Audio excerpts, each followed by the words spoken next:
Okay, so this is problem 17 from chapter 9 of CFIN7. There is a payback period and discounted payback period calculation. Excel does not have functions for these. So most financial calculators do, but so payback period is simply when do I recover my cost. So in order to do payback period, we'll start in the second year, and we take the initial cash flow, which is a negative, and then we add back the 94,000, so we have 235,000 remaining.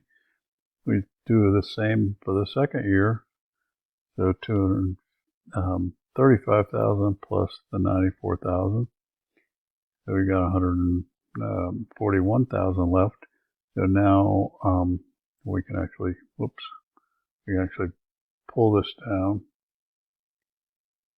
So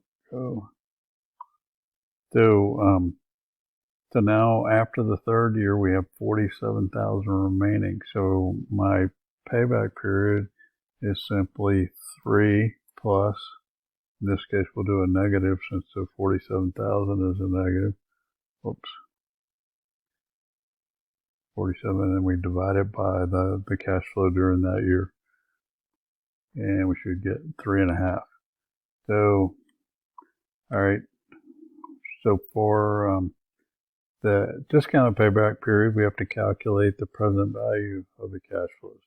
So we do equals the 94,000 divided by, mid parentheses, 1 plus the required rate of return, and then function F4, and then close paren, and caret, and we capture the 1, and we have a PV, and then we can drag this down. So these are the present value of the cash flow. So now, just like we did before, equals the initial costs, and then plus the first year cash flow, then equals the remaining costs plus the second year cash flow. And I can just drag this down.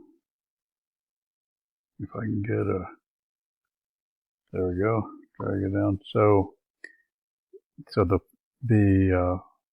not until the fourth year does the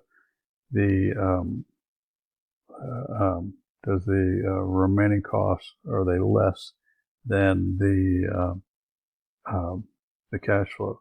So we've got my payback period, discounted payback period is going to be 4 plus, and then I'll parentheses minus the 46,469 divided by the 52,163, and I get 4.89 years. So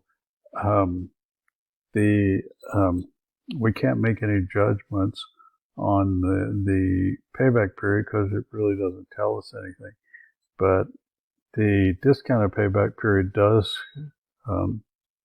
tell us that the company recovers its cost in less than the life of the project. That's the key here. So the 4.89 being less than the 5 years is key to the company's decision making. So they would purchase the project.